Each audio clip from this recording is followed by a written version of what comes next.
Hi friends, welcome back to my channel. It's me Deepika official. ఈరోజు మనం prepare చేయబోతున్నాం coconut rice. అదే అండి, కొబ్బరన్నమా? ఏం లేదండి, కొబ్బరి పాలు పోసి రైస్ ప్రిపేర్ చేయడమే. సేమ్ లైక్ బగారా రైస్, కాకపోతే కొబ్బరి పాలతో చేస్తున్నాం. సో ఇక్కడ మనము దానికోసం 2 cups ఆఫ్ రైస్ తీసుకోవాలి. రైస్ తీసుకుని నీట్గా వాష్ చేసుకోవాలి.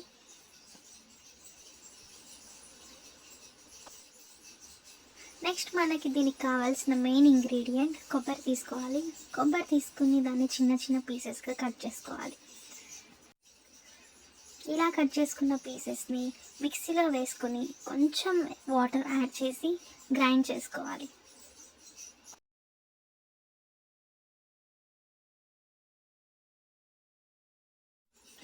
ఇప్పుడు ఇందులో ఇంకొంచెం వాటర్ యాడ్ చేసుకుని దాన్ని మిల్క్ కన్సిస్టెన్సీలోకి వచ్చేంత వరకు గ్రైండ్ చేసుకోవాలి. ఇలా గ్రైండ్ చేసుకుంటే మనకి కొబ్బరి పాలు అనేవి వస్తాయి. దాన్ని మనము స్ట్రెయిన్ చేసుకోవాలి.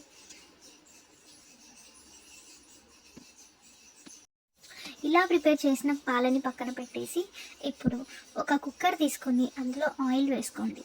ఆయిల్ వేసుకొని మనకి కావాల్సిన హోల్ ఇంగ్రీడియంట్స్ అన్నీ రెడీగా చేసుకొని పెట్టుకోండి.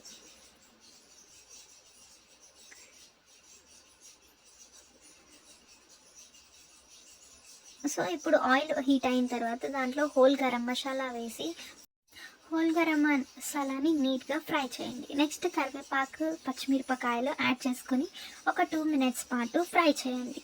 ఫ్రై చేసిన తర్వాత కాజు వేసుకోండి. కాజు అనేది టేస్ట్ బాగుంటుంది. ప్లస్ ఆనియన్స్ కూడా యాడ్ చేసుకోండి. ఆనియన్స్ యాడ్ చేసుకున్న తర్వాత క్యారెట్ అండ్ బీన్స్ కూడా యాడ్ చేసుకోండి.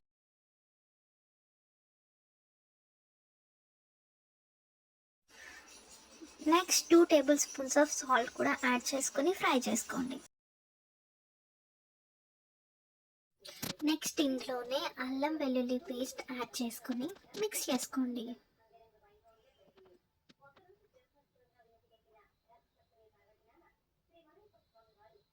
పచ్చివాసన పోయేంత వరకు అల్లం వెల్లుల్లి పేస్ట్ని ఫ్రై చేయాలి.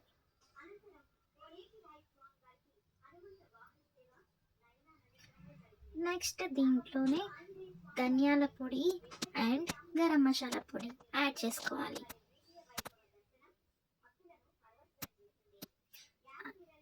నెక్స్ట్ ఇందులో కొత్తిమీర, పుదీనా యాడ్ చేసుకొని మిక్స్ చేసుకోవాలి.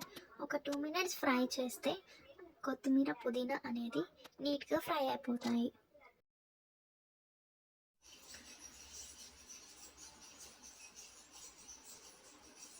కొత్తిమీర, పుదీనా నీట్గా ఫ్రై అయిన తర్వాత మనం వాష్ చేసుకుని పెట్టుకున్న రైస్ అనేది ఇందులో యాడ్ చేసుకోండి.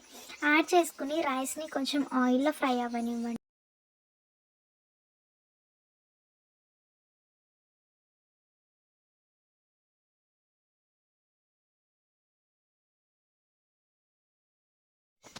రైస్ మొత్తం ఇలా వెజ్జీస్ తోటి నీట్గా కలిసిపోయేలాగా ఒక 2 minutes పాటు ఫ్రై చేయండి.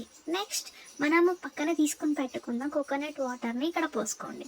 సో నేను 2 cups ఆఫ్ రైస్ తీసుకున్నాను అండ్ అవి నానబెట్టాను కాబట్టి మనం ఇక్కడ 3 cups ఆఫ్ కోకోనట్ మిల్క్ తీసుకుంటున్నాం. ఒకవేళ మనము రైస్ అనేది ఎక్కువసేపు నానబెట్టకుండా అప్పటికప్పుడు చేసుకుంటే మాత్రం మనము 2 cups ఆఫ్ రైస్కి 4 cups of water are milk అనేది యాడ్ చేయాల్సి ఉంటుంది.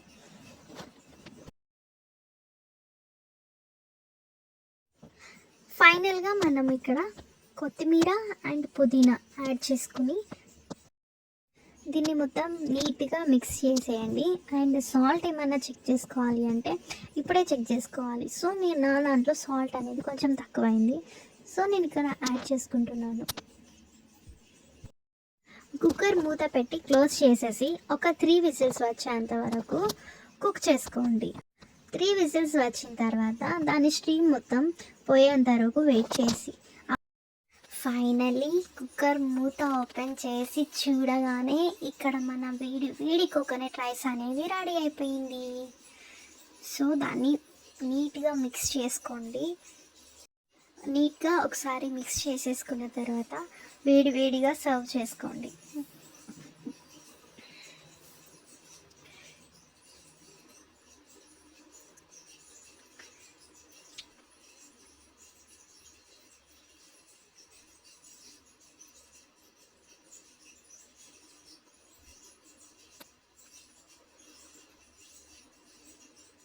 దీనిని మనం ఎలాంటి సైడ్ డిష్ లేకుండానే తినొచ్చు. చాలా టేస్టీగా ఉంటుంది.